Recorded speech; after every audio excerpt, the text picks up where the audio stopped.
Muy buenas tardes a todos, mi nombre es Lucas Barrio Nuevo. A continuación les vamos a comentar acerca del testing, que es el tema que nos tocó desarrollar.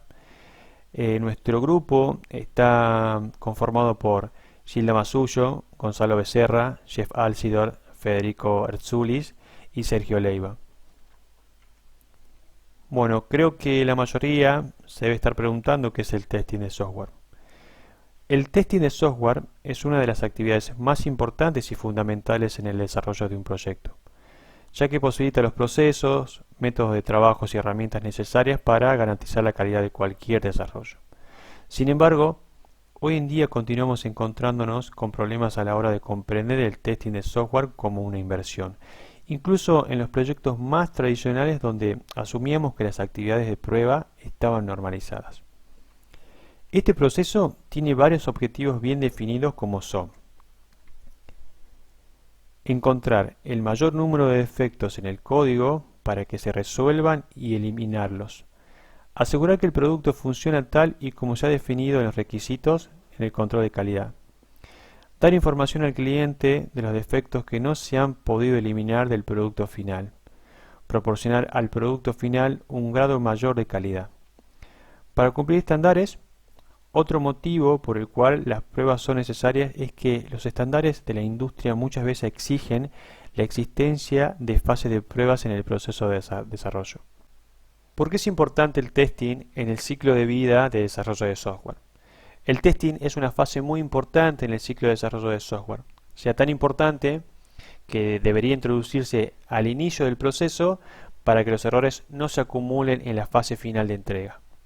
Por otro lado, las empresas de software surgen y desaparecen en la misma medida en la que conceden la importancia debida a su área de control de calidad y de testing.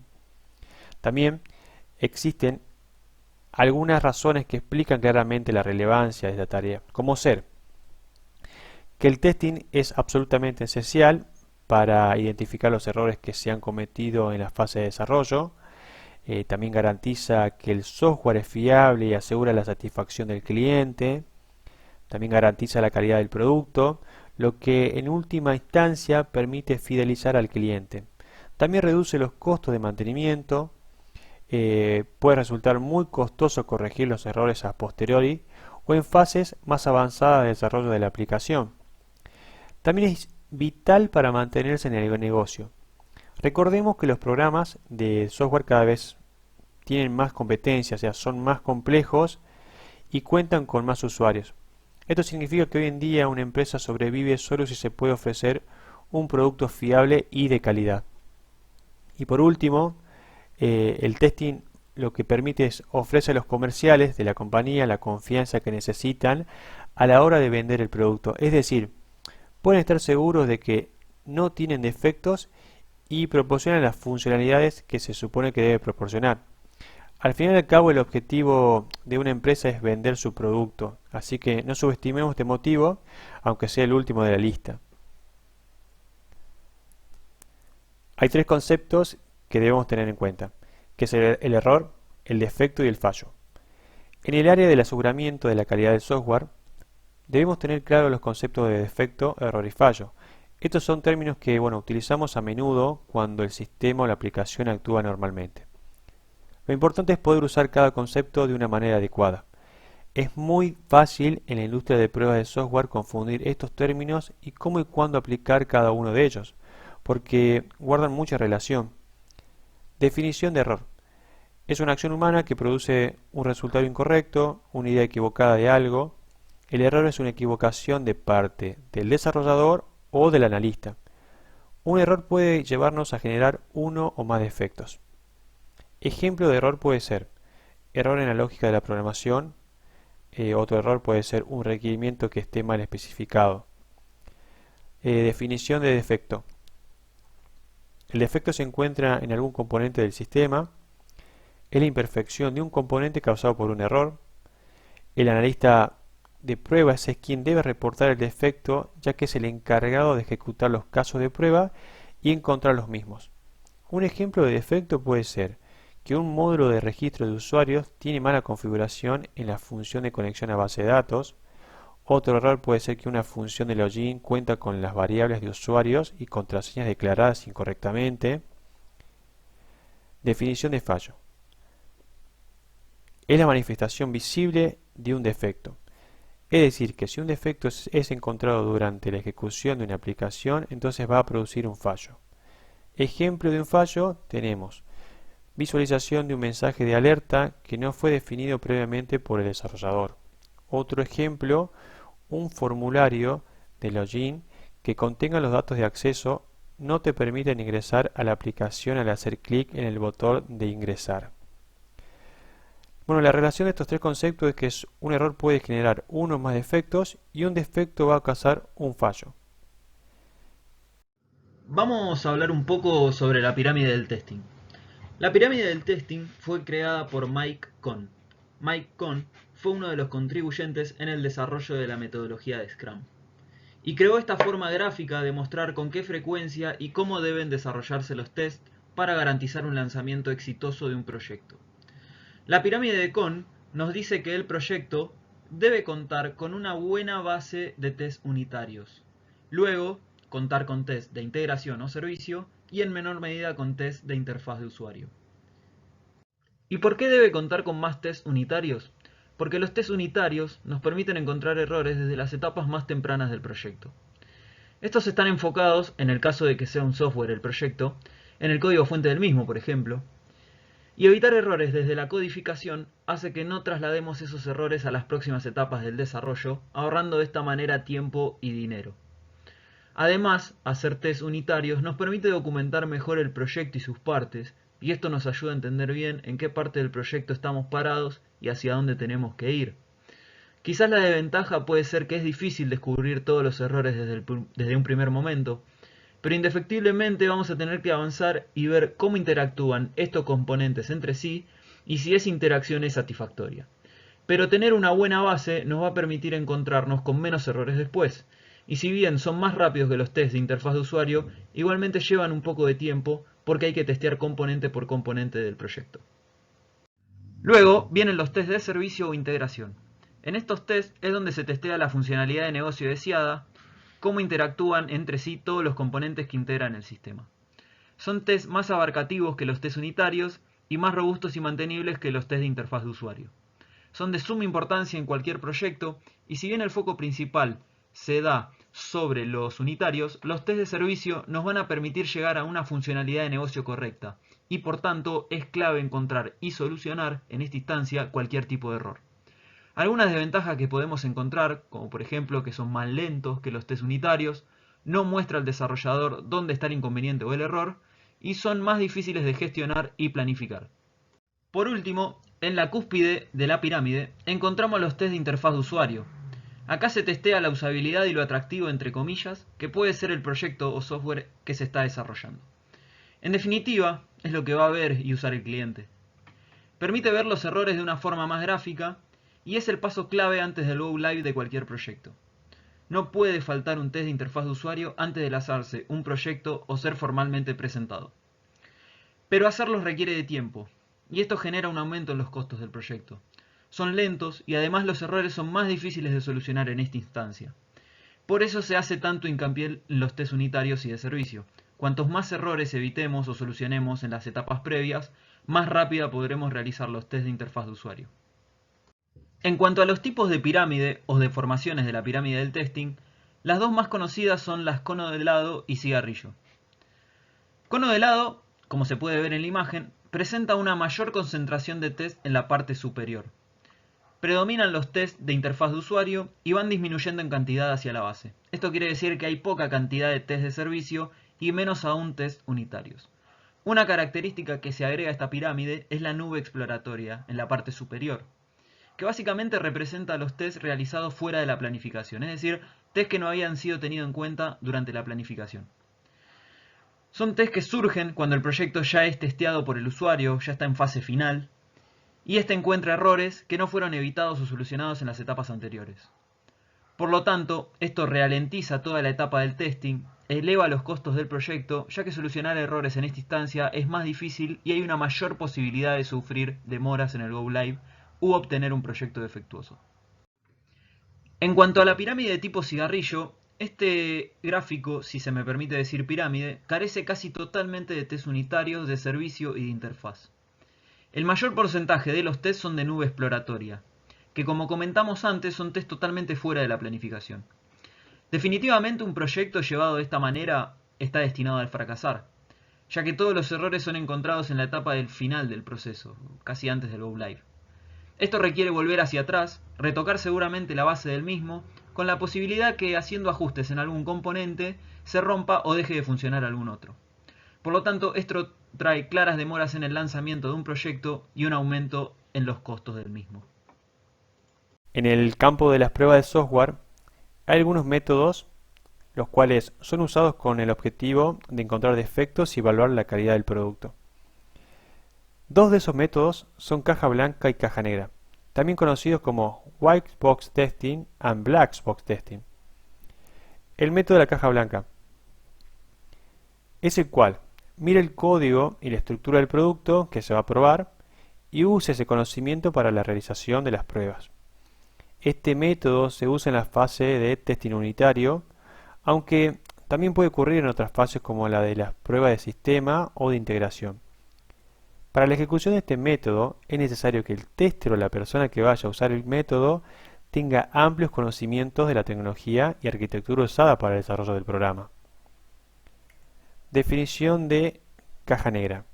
La caja negra es una técnica en la cual la funcionalidad se verifica sin tomar en cuenta la estructura interna del código, detalles de implementación o escenarios de ejecución internos en el software. En la prueba de caja negra nos enfocamos solamente en las entradas y salidas del sistema sin preocuparnos en tener conocimiento de la estructura interna del programa de software. Para obtener el detalle de cuáles deben ser esas entradas y salidas, nos basamos en los requerimientos de software y especificaciones funcionales. Existen dos tipos de pruebas, las pruebas funcionales y las pruebas no funcionales. Esas pruebas funcionales se centran en los requerimientos de negocio de una aplicación. Esas pruebas se definen teniendo como fuente los requisitos del sistema. Estas pruebas lo que hacen es validar, verificar que el producto cumple con lo especificado, hace lo que debe y cómo lo tiene que hacer, dando también una idea del grado de calidad del software. De esas pruebas funcionales tienen lo que son las pruebas unitarias. Son las que aseguran que cada célula del código desarrollado en un componente brinde los resultados adecuados. También están las pruebas de componentes. Aquellas se ejecutan en forma independiente para comprobar que el resultado sea el requerido. Su objetivo es verificar que las funcionalidades de los componentes, aunque no solamente se limite a eso. Pero también tienen lo que son las pruebas de humo. Ellas se realizan para verificar si las funcionalidades más significativas de la aplicación funcionan o no, de forma que lo más básico del software se ejecute de forma correcta con pruebas sencillas y rápidas. Están las pruebas de integración, que es uno de los tipos de pruebas funcionales que es mucho más común. Es más común y se realiza de forma automatizada. Están las pruebas de regresión, que están pensadas para evitar el efecto onda en un producto estable en el momento de introducir un cambio. Es decir, evitar que al introducir nuevos cambios en un software se obtengan comportamientos no deseados o defectos en algún módulo no modificado. Y están también las pruebas de acepción, que son las pruebas más formales, ejecutadas para verificar si un sistema satisface los requerimientos del negocio. También están las pruebas no funcionales. Esas pruebas no funcionales se centran en aspectos muy importantes del comportamiento del producto, pero que no están muy relacionados con las funciones que realiza el sistema. Podemos ver también que tienen las pruebas de carga. Esas pruebas se hacen con el objetivo de determinar y validar la respuesta de la aplicación cuando está sometida a una carga de un cierto número de usuarios o de peticiones. Y las pruebas de estrés, estas pruebas se realizan para encontrar el número de usuarios peticiones o tiempo que la aplicación pueda soportar. Están las pruebas de volumen. Las pruebas de volumen consisten en validar el funcionamiento de la aplicación con ciertos volúmenes de datos. Es decir, por ejemplo, si uno se quiere ver el comportamiento de una aplicación con un tamaño de base de datos específico, se expande el tamaño de base de datos a algunos dichos parámetros y luego se realizan unas consultas, procesos o algunas funcionalidades de aplicación midiendo ese desempeño. Están las pruebas de configuración. Consiste en la realización de pruebas sobre el producto frente a diferentes configuraciones, o sea, hardware o software, para comprobar que su comportamiento es el esperado.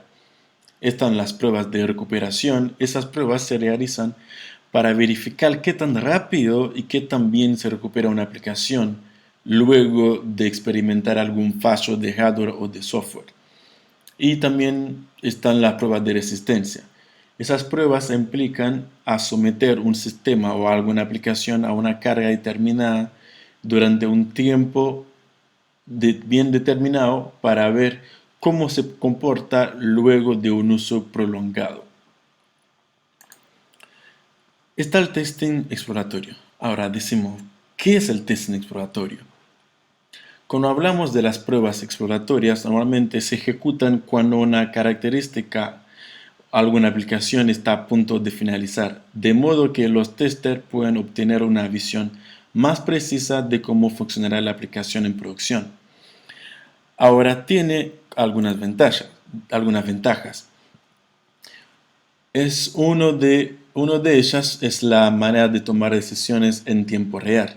Uno de los mayores requisitos para ser ágil es la capacidad de reaccionar rápidamente a los cambios y adaptarse, con el fin de crear los mejores proyectos posibles.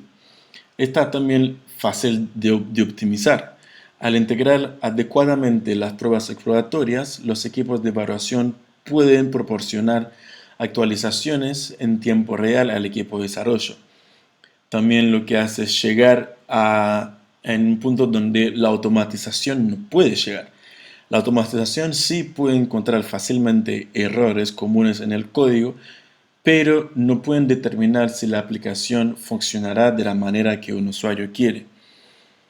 Y obviamente, o sea, las pruebas exploratorias alientan al tester a ser un poco más creativo en su ambiente, en lugar de quedar atascado tratando de ejecutar un número de tests al día. Podemos ver algunos ejemplos, que es, por ejemplo, revisar la precisión de los mensajes de errores para el tipo de errores X, o explorar alguna funcionalidad, o revisar, hacer pruebas para comprobar que no haya alguna vulnerabilidad de security injection cuando haya un login o algunas páginas de administraciones. Entonces, una sesión de prueba exploratorias no debería exceder 2 horas y es necesario tener bien definido el alcance para ayudar a los testers a centrarse en un área específico del software. Una vez que todos los testers han sido informados, va a ser dependiendo de ellos probar varias acciones para verificar cómo se comporta este sistema.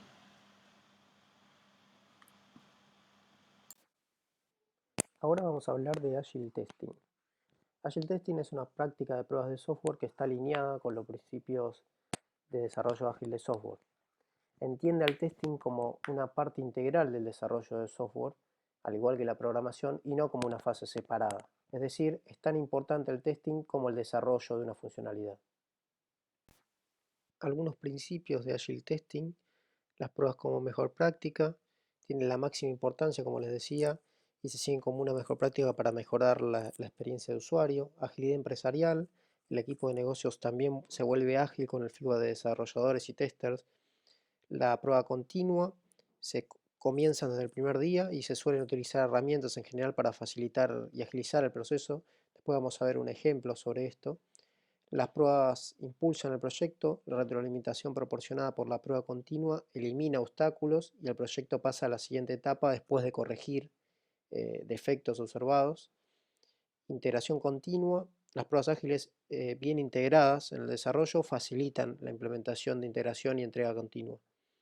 El enfoque basado en pruebas, en este punto el equipo de testing está listo siempre para comenzar, incluso antes de que comience la codificación. Hay varias estrategias para esto, una de las más conocidas es TDD, Test Driven Development, que significa escribir una prueba que falla porque la funcionalidad no existe y luego se procede a escribir el código para que ésta pase y se realiza este proceso n veces, n iteraciones hasta que se llega a la funcionalidad deseada final. Y por último, en el centro, los stakeholders tienen alta conciencia de las pruebas. Las pruebas ágiles involucran a todos en la cadena de desarrollo en el proceso de pruebas, más allá de desarrolladores y testers. Bueno, el testing continuo, lo que le comentaba, es un proceso basado fundamentalmente en pruebas tempranas, pero también trata de conseguir que se puedan incrementar la frecuencia, autonomía y eficiencia de las pruebas por medio de la automatización. Acá en el esquema vemos un ejemplo de cómo sería el proceso, un posible proceso en el cual se sube el cambio a GitHub, al repositorio, y corren los unit tests, análisis de código, que lo vamos a ver más en detalle, y cobertura de código. Algunas herramientas, justamente herramientas de automatización que permiten correr procesos automatizados, como pueden ser los test de un proyecto, y herramientas de inspección que analizan el código estáticamente y reportan problemas, lo que figuraba en el gráfico anterior. La inspección sirve para detectar posibles errores en runtime, malas prácticas, leaks de memoria, vulnerabilidades de seguridad, código de precado, etc. Pasamos a un ejemplo de testing continuo real. En este caso, el desarrollador pushea un commit a un pull request y se disparan varias validaciones porque Git está integrado con Jenkins y con otras herramientas para realizar estas cosas. Ahí se ve que corre la integración continua con todos los tests unitarios sin integración y corre un chequeo de coverage. Acá se ve el proceso que ejecuta el Jenkins, ¿sí? Se puede ver cada punto por separado, pero a grandes rasgos se para en el branch de donde está el cambio, buildea el código y corre los tests de integración unitarios y una serie de validaciones más. Por último, si entramos al análisis de coverage, se ve todas las clases que modificó el cambio y el porcentaje de cobertura que tiene cada clase. El primer porcentaje indica la cobertura total de la clase y el segundo el delta entre la versión anterior de la clase y la nueva. Si es positivo, indica aumento de coverage respecto a la versión anterior. Y por último, si entramos a la clase que no estaba 100% cubierta, se ve que en rojo marca la línea de código que faltaría testear. Continuando con el tema de las pruebas, voy a hablar del testing manual versus testing automatizado. Voy a comenzar hablando por el testing manual. La prueba manual es la práctica de probar una aplicación manualmente para encontrar defectos y errores. Los casos de prueba son ejecutados manualmente por humanos, sin embargo, sin ningún soporte de herramientas o scripts. Esto significa que alguien realmente utiliza un dispositivo para simular la función del usuario final para evaluar numerosos componentes, incluido el diseño, la funcionalidad y el rendimiento de un software. Hacen clic en múltiples elementos o unidades de una aplicación web sin el apoyo de una herramienta o secuencia de comandos. Es útil cuando las pruebas de automatización no son posibles. A continuación voy a enumerar algunas de las ventajas de las pruebas manuales. La primera de ellas es que la prueba de la aplicación de forma manual ayuda a identificar cualquier problema relacionado con el aspecto de la aplicación. También facilita al tester el acceso a componentes visuales como texto, diseño y problemas de interfaz de usuario y experiencia de usuario. Requiere una inversión de bajo costo, ya que no requiere herramientas costosas de automatización de pruebas y habilidades de alto nivel para operarlas. Es adaptable y adecuado en el caso de cambios no planificados en la aplicación y la aplicación puede probarse después de implementar los cambios. Y por último, permite la observación humana, el juicio y la intuición, lo que puede ser más útil si el objetivo es facilidad de uso o la mejor experiencia del cliente. Ahora sí, pasamos al testing automatizado. Bueno, pero ¿qué es el testing automatizado? Este concepto se refiere al diseño, desarrollo y ejecución de pruebas que no necesitan intervención humana. Son pruebas de interfaz gráfica del usuario y se realizan usando herramientas de testing open source o comerciales. Estas pruebas también pueden ser funcionales o no funcionales. Las funcionales pueden ser como pruebas unitarias o de regresión, y las no funcionales de rendimiento, de carga o en APIs. ¿Por qué automatizaríamos una prueba? La razón principal para implementar este tipo de pruebas es el tiempo, ya que es algo crucial para las empresas que desarrollan software. El objetivo es reducir los tiempos de despliegue, por lo que la automatización agiliza el tiempo en el que se prueba el producto. Los beneficios más importantes serían la fiabilidad, ya que se elimina el error humano ejecutando de forma precisa y continua las mismas operaciones cada vez que se ejecutan las pruebas. Rapidez, porque al ser una prueba que se realiza en forma automática, suelen ejecutarse significativamente más rápido que un tester humano. Y la repetición, porque se pueden probar cómo reacciona el producto a repetidas ejecuciones de las mismas operaciones, reduciendo la posibilidad del fallo del software. Pero, como toda tecnología, tiene sus desventajas.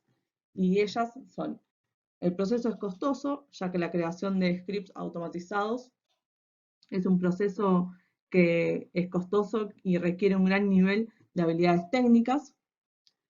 No se puede automatizar al 100% una aplicación. Por lo general, las aplicaciones siempre van a tener alguna funcionalidad que requiera la interacción del usuario. Y también hay que evaluar costo-beneficio, porque siempre hay que tener en cuenta cuál es el coste y cuál es el beneficio para evaluar si las pruebas se van a realizar de forma manual o automatizada, teniendo en cuenta el conocimiento de la herramienta a utilizar, lenguajes de programación, tiempos y demás. Actualmente, el número de herramientas para pruebas de software disponibles, tanto comerciales como gratuitas, es muy amplio. Las gratuitas, algunas pueden ser Selenium, JMeter y Cucumber, y las comerciales, UFT, que es de HP, y Rational Functional Tester de IBM. Todos los casos de prueba se deben automatizar. Para tomar esta decisión, nos tenemos que hacer algunas preguntas para evaluar si realmente es útil en el proyecto. Como hablábamos antes, el 100% de las pruebas no se pueden automatizar. Algunas de las preguntas serían: ¿va a cambiar mucho la funcionalidad a probar en el futuro? ¿Se utiliza frecuentemente la parte de la aplicación a probar? ¿Se podrán detectar errores de regresión con las pruebas automatizadas? ¿Cuántas versiones de software es necesario mantener? ¿Se trata de una funcionalidad crítica de la aplicación? Aprendimos algunas definiciones sobre automatización. Ahora sí podemos sacar conclusiones. La gran cuestión es: ¿automatizar o no automatizar? La mejor respuesta sería depende.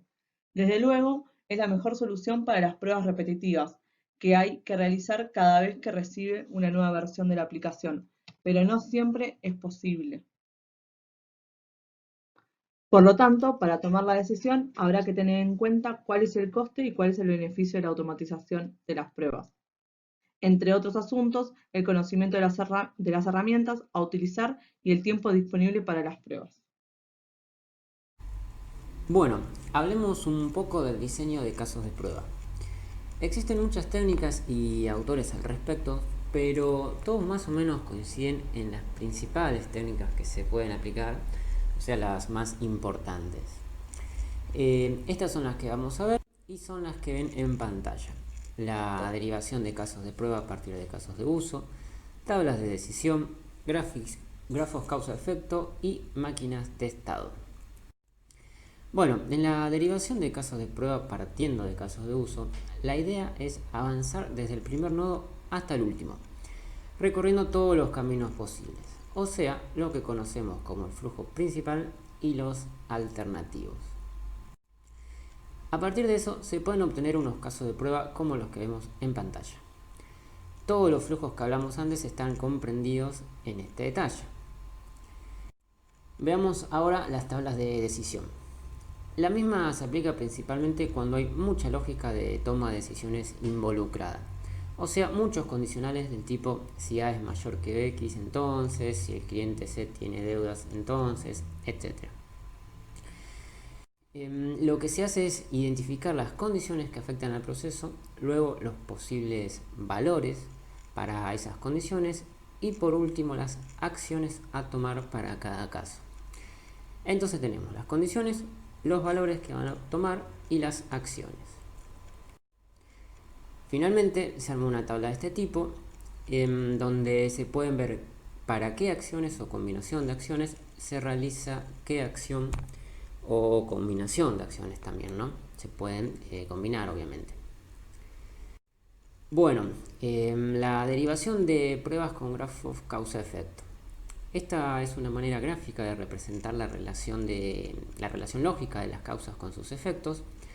Para ello vamos a listar las causas y se las vamos a unir a sus efectos de la siguiente manera. En sí no es complejo entender las relaciones, pero se puede mencionar como desventaja que cuando el negocio es demasiado complejo o grande, la lectura del gráfico ahí sí ya no es nada amigable. Y finalmente se obtiene a partir de ese gráfico una tabla de este tipo donde se pueden identificar las causas y los efectos que provocan en el sistema. Bueno, la última técnica que vamos a ver son las máquinas de estado. Esta técnica también es un gráfico, pero donde se especifican los distintos estados de las entidades y sus transiciones. O sea, qué acción lleva a qué estado. Por ejemplo, podemos ver en este gráfico los distintos estados de una solicitud, pendiente, aprobado, etc. Y qué acción lleva al siguiente estado. O sea, qué transición lo modifica.